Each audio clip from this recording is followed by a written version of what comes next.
कांग्रेस सह प्रभारी कृष्णा पूनिया बोली, भाई निजामुद्दीन के लिए वोट मांगने आई हूं। रुड़की के मैंगलोर विधानसभा से कांग्रेस उम्मीदवार काजी निजामुद्दीन के द्वारा लगातार जनता से जनसंपर्क साधा जा रहा है, जिसके चलते आज उन्होंने लिम्बा रेड्डी, जो जाट समुदाय की बेल्ट कही जाती है, आज उसमें उनके द्वारा एक जनसभा का आयोजन किया गया, जिसमें राजस्थान से विधायक और सह प्रभारी कृष्णा पूनिया के द्वारा सभा को संबोधित किया गया।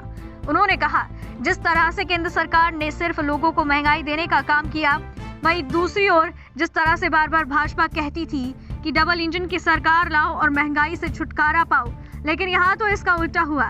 इस डबल इंजन की सरकार ने लोगों को सिर्फ महंगाई की मार देने का काम किया है। नवभारत समाचार रुड़की से विशाल यादव की रिपोर्ट।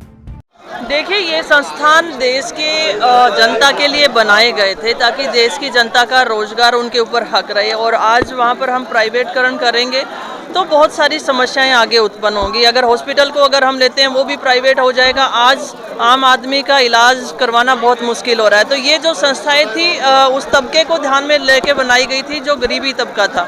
तो मेरा मानना है कि कुछ होना चाहिए, लेकिन इस तरीके से जो वर्षों से हमने इस देश को सींचा है और वो इस तरीके से हमारे हाथों से जाएगा तो हमें इससे निराशा है। मैडम, जिस तरह से कहा है कि अगर राज्य में सरकार आती है तो गैस सिलेंडर 500 रुपये दिया जाएगा, राज्य में अगर सरकार कांग्रेस की आती है तो गैस सिलेंडर 500 रुपये में दिया जाएगा, जी क्या मानते हैं आप? देखिए, जब कांग्रेस की सरकार थी तो आपको मालूम है कि 450 रुपये का सिलेंडर हम देते थे, और वो भी बीजेपी की सरकार को ये लगता था कि ये बहुत महंगा है और 1000 रुपये में पहुंच गया, तब भी वो इसके बारे में जिक्र नहीं करते हैं। लेकिन कांग्रेस की पॉलिसीज रही तभी तो वो 450 का मिलता था, और आज हमारे पास पॉलिसी हम लेकर आ रहे हैं जिससे कि हम 500 रुपये का सिलेंडर दे सकें। तो निश्चित तौर पर हम गृहिणियों की पीड़ा को समझते हैं और इसे 500 रुपये तक के देंगे। मैडम, क्या मानते हैं, प्रदेश में सरकार बना रहे हैं आप? निश्चित तौर पर भारी बहुमत के साथ बात थी। और इस चुनावी सभा में आपने देखा लोगों में जोश और खरोश और भारतीय जनता पार्टी की सरकार के प्रति नाराजगी।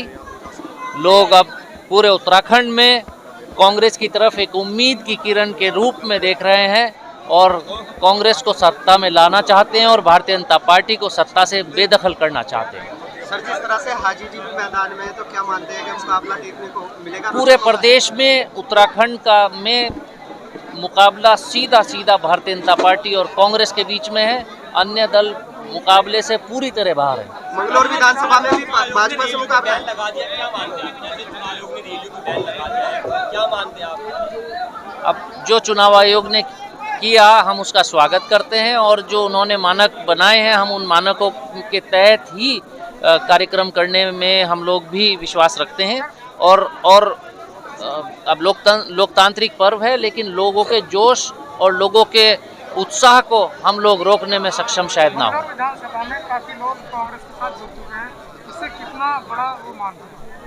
अब आप ये देखिएगा कि धीरे धीरे आप देखिए कांग्रेस का परिवार बढ़ रहा है। हमारे चौधरी ऋषिपाल बालियान जी जो हमारे यहाँ पर प्रत्याशी रहे हैं वो भाजपा छोड़कर आज कांग्रेस में आए हैं, तो यहाँ हमारे महासचिव बने हैं। और डॉक्टर गौरव चौधरी जी, कलीम अंसारी साहब, ये सब लोग एक बड़ा एकदम तबका कांग्रेस में आया है। ये सारे बहुत सक्षम लोग हैं, तो इससे कांग्रेस की ताकत यहाँ बढ़ी है और भारतीय जनता पार्टी और अन्य दलों के यहाँ पर ये लोग मुकाबले से धीरे धीरे बाहर होते जा रहे हैं। सर, आदित्य राणा जी कहीं ना कहीं नाराज थे, किस तरह मनाया गया है?